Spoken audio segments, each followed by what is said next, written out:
पहला क्वेश्चन है, भारतीय संविधान में राष्ट्रपति के द्वारा जो राज्यसभा में 12 सदस्य मनोनीत करने का जो प्रावधान है वह किस देश के संविधान से लेकर के भारतीय संविधान में समाहित किया गया है?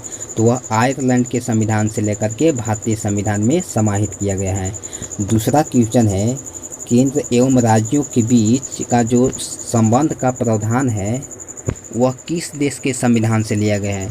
तो वह ऑस्ट्रेलिया देश के संविधान से लिया गया है।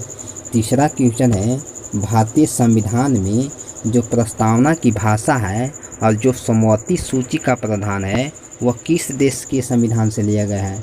तो वह ऑस्ट्रेलिया देश से लिया गया है। चौथा क्वेश्चन है, भारतीय संविधान में जो मौलिक कर्तव्य है वह किस देश के संविधान से लिया गया है? तो रूस देश के संविधान से लिया गया है। पांचवा क्वेश्चन है, संघ एवं राज्यों के बीच शक्ति का विभाजन का जो प्रावधान है वह किस देश के संविधान से लिया गया है? तो वह कनाडा देश के संविधान से लिया गया है। सातवां क्वेश्चन है, भारतीय संविधान में संशोधन का प्रक्रिया का जो प्रावधान है, भारतीय संविधान को जो संशोधन करने का जो प्रक्रिया है वह किस देश के संविधान से लिया गया है? तो वह दक्षिण अफ्रीका के संविधान से लिया गया है।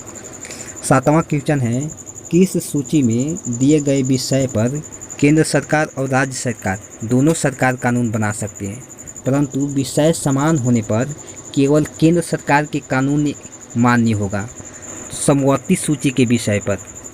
आठवां क्वेश्चन है, किस अनुसूची में अनुसूचित क्षेत्रों और अनुसूचित जनजाति के प्रशासन और नियंत्रण के बारे में उल्लेख मिलता है? यह 5वीं अनुसूची में मिलता है। 9वां क्वेश्चन है, असम, मेघालय, त्रिपुरा और मिजोरम राज्य के जो जनजातीय क्षेत्र है वह प्रशासन के बारे में किस अनुसूची में विवरण मिलता है? तो 6ठी अनुसूची में मिलता है।